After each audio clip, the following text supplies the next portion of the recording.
नमस्कार, मैं डॉक्टर विनय श्रीवास्तव इस समय फ्रांस की राजधानी पेरिस में हूँ और पेरिस में भी बास्टिल नामक स्थान पर हूँ। मैं यहाँ बास्टिल फोर्ट्रेस तलाश करने आया हूँ। वही बास्टिल फोर्ट्रेस जिसने फ्रांस की राज्य क्रांति में प्रमुख भूमिका निभाई थी। 1789 जुलाई में इस फोर्ट्रेस को क्रांतिकारियों ने जला दिया, उसे नष्ट कर दिया, उसका विध्वंस हो गया। उसके बाद वो फोर्ट्रेस कहाँ है, पेरिस में तो दिखाई नहीं पड़ता। मैंने जब स्थानीय जानकारियाँ प्राप्त की तो मुझे बास्टिल मेट्रो स्टेशन से लगभग 1 किलोमीटर की दूरी पर ये एक पार्क में ये फोर्ट्रेस दिखाई पड़ा। ये वस्तुतः फ्रांस की राज्य क्रांति में जो बास्टिल दुर्ग था, ये उसके रूप में।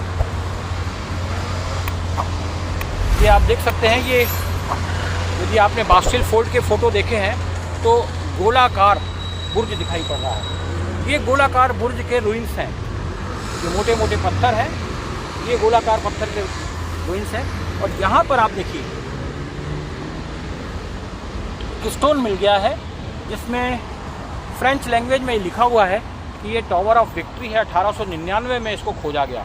तो फ्रांस की राज्य क्रांति के बाद जो बास्टिल दुर्ग जला दिया गया था, नष्ट कर दिया गया था, 1899 में जाकर के लोगों ने इसे खोज निकाला और ये पूरा जो इशारा है, ये पत्थर जो हैं, ये गोलाकार पत्थर हैं, पूरा एक गोलाई लिए हुए है। ये पूरा चारों तरफ यहाँ से आप देख सकते हैं, पूरा गोलाकार है पूरा। केवल बास्टिल में अब यही बचा है। बास्टिल के नाम पर केवल यही बचा है। अगर आप इंटरनेट पर सर्च करेंगे तो Bastille is no longer exist. अब यहाँ पर पार्क बना दिया गया है, उस पूरे इलाके को कवर कर दिया गया है।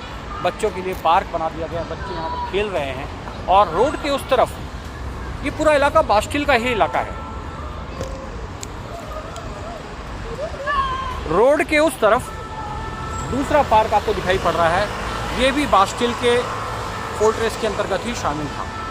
ये बताया गया कि यहाँ बास्टिल के दुर्ग से जो भी मॉन्यूमेंट जो भी मिले, उनको पेरिस में अलग अलग स्थानों पर सुरक्षित रखा गया है। यहाँ से लगभग 500 मीटर की दूरी पर एक और टावर है, जिसे यहाँ से हटा करके वहाँ पर प्रतिस्थापित किया गया था। मैं अभी वहीं जा रहा हूँ और उसको भी मैं आपको रिकॉर्ड करूँगा। लेकिन आज मुझे बड़ी खुशी है कि जिस बास्टिल को हम बचपन से पढ़ते आ रहे हैं, अपने विद्यार्थियों को पढ़ाते आ रहे हैं, दरअसल चित्रों में बास्टिल दुर्ग बहुत विशाल दिखाई पड़ता है, ऐसा लगता है कि भव्य दुर्ग होगा, लेकिन आज बास्टिल सिर्फ इतना ही है। इस समय मेरे गुरु डॉक्टर मनोहर सिंह राणावत की बात मुझे याद आ रही है। जब मैं शोध कार्य कर रहा था तब उन्होंने मुझे कहा था कि यदि आप पढ़ते हैं किसी भी चीज़ को तो आप उसे अंतिम सत्य न मानिए। जो चित्र आप देखते हैं उसे अंतिम सत्य न मानिए, जब तक आप उसे अपनी आँखों से ना देख लें तब तक उस पर विश्वास ना करें। आज बास्टिल के दुर्ग को खोजने में मुझे बहुत आत्मिक संतोष मिल रहा है। इस बास्टिल को जिसे हम किताबों में देख रहे हैं बहुत विशाल काय दुर्ग के रूप में, आज ये बास्टिल सिर्फ स्टोन्स के रूप में है। और हिस्टोरिकल वर्ल्ड टूरिज़्म के यूट्यूब चैनल के माध्यम से हज़ारों विद्यार्थियों, मेरे साथी शिक्षकों, प्राध्यापकों तक ये जानकारी पहुंचना चाहिए।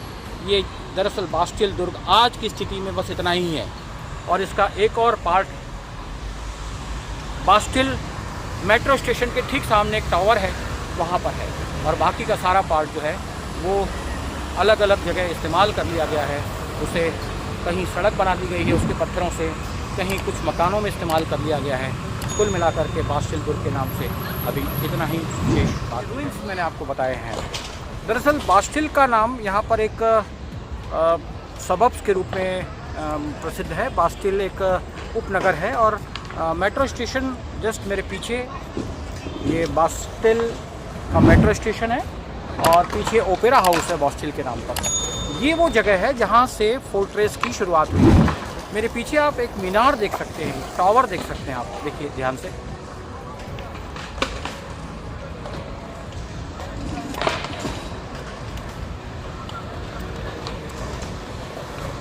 ये मीनार दरअसल बास्टिल दुर्ग की मीनार है, जिसे यहाँ पर स्थापित किया गया है। मेरे पीछे ये शाइन नदी बह रही है, शाइन नदी का दृश्य बिल्कुल टावर जो है उसके सामने ही है और चारों तरफ बास्टिल शहर, बास्टिल उपनगर बसा हुआ है। तो ये जो मीनार है, ये मीनार जो मेरे पीछे दिखाई पड़ रही है, ये मीनार बास्टिल दुर्ग की एकमात्र जीवित मीनार है। बास्टिल दुर्ग में यहाँ से शुरुआत हुई है और यहाँ से लगभग 800 मीटर की दूरी पर जो पार्क और जो गोल गुंबज की क्षतिग्रस्त दीवारें मैंने आपको दिखाई थी, वहाँ तक बास्टिल दुर्ग फैला हुआ था। और बास्टिल की इस मीनार के चारों तरफ एक आर्च बनी हुई है जिसमें यहाँ के पत्थरों का इस्तेमाल किया गया है। मुझे ये भी जानकारी अभी प्राप्त हुई है कि ये जो सामने जस्ट मेरे पीछे की तरफ मेट्रो स्टेशन है, ये मेट्रो स्टेशन देखिए, that is the metro station of Bastille. इस मेट्रो स्टेशन के प्लेटफॉर्म नंबर 1 और 5 में जो मुरल्स हैं, यानी कि मूर्तियां हैं, वो मूर्तियां दरअसल पहले बास्टिल दुर्ग में हैं। ये जानकारी मिली कि बास्टिल दुर्ग में जिन मूर्तियों को बरामद किया गया, बाद में जो बच गई, उन्हें पेरिस के अलग अलग स्थानों पर प्रतिस्थापित किया गया।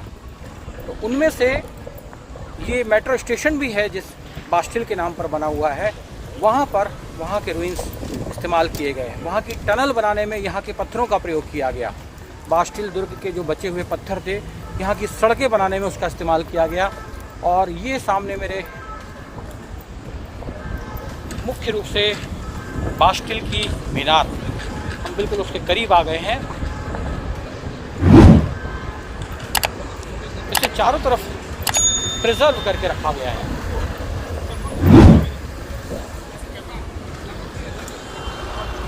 इसे आप ध्यान से देखिए।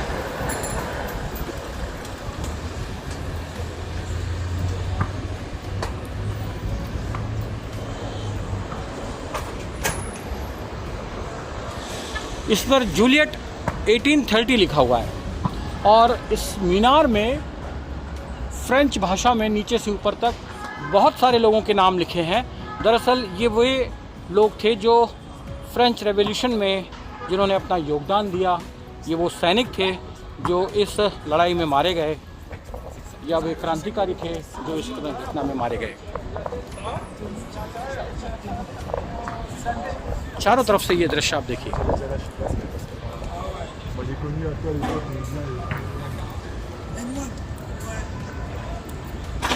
इस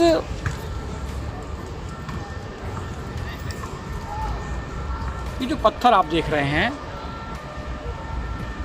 चारों तरफ, दरअसल ये बास्टिल दुर्ग के ही पत्थर हैं। आप नीचे भी देखिए, ये काफ़ी पुराने पत्थर हैं जिनके ऊपर ये चबूतरा बनाया गया है। और पीछे ये दूसरी तरफ का व्यू मीनार का।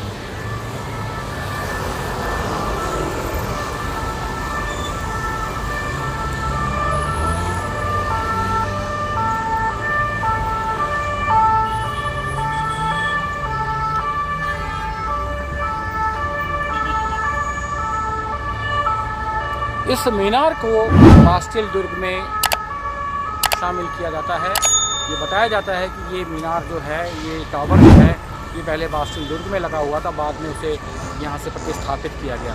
तो यहाँ से मेरे पीछे जो रास्ता जा रहा है, ये रास्ता सीधा नीचे की तरफ लगभग 800 मीटर की दूरी पर है। वहाँ पार्क बना हुआ है जहाँ पर बास्टिल दुर्ग के अवशेष हैं, रूइंस हैं, वहाँ तक ये फैला हुआ है। लगभग 1 किलोमीटर की परिधि में ये दुर्ग फैला हुआ था। आज यहाँ पर एक अत्याधुनिक शहर बसा हुआ है। मेरे चारों तरफ की व्यू आप देख सकते हैं। एक मेन मार्केट है बास्टिल का, कई सारी स्ट्रीट्स हैं इसमें जहाँ पर एक से बढ़कर एक ब्रांडेड शॉप्स हैं। लेकिन इस ब्रांड के पीछे जो इतिहास है उस पर किसी का ध्यान नहीं जा रहा है। जो इतिहास के विद्यार्थी और इतिहास के हमारे शिक्षक साथी प्राध्यापक बंधु हैं, वो इस बात को अच्छी तरह से समझ लें तो और अच्छा बेहतर तरीके से हम अपने विद्यार्थियों को बता पाएंगे कि बास्टिल दुर्ग नष्ट भले ही हो गया हो, लेकिन उसके रूइंस अभी भी पेरिस के अलग अलग हिस्सों में बिखरे पड़े हैं। उन रूइंस को कहीं मीनार के रूप में स्थापित किया गया है, कहीं उन रूइंस को पार्क के रूप में बताया गया है, कहीं उसका इस्तेमाल हमने अपने विविध कार्यों के लिए कर दिया है। बहरहाल ये एक स्मारक इस बात की याद दिलाता है कि 1789 की फ्रांसीसी क्रांति में बास्टिल का पतन जरूर हुआ, लेकिन पतन होने के बाद भी बास्टिल अभी ज़िंदा है। मैं डॉक्टर विनय श्रीवास्तव, बास्टिल टावर से, पेरिस, फ्रांस से। यदि ये वीडियो आपको पसंद आ रहा है तो आप इसे शेयर कीजिए, ज़्यादा से ज़्यादा विद्यार्थियों तक पहुंचाइए, शिक्षकों तक पहुंचाइए और लाइक और कमेंट भी कीजिए।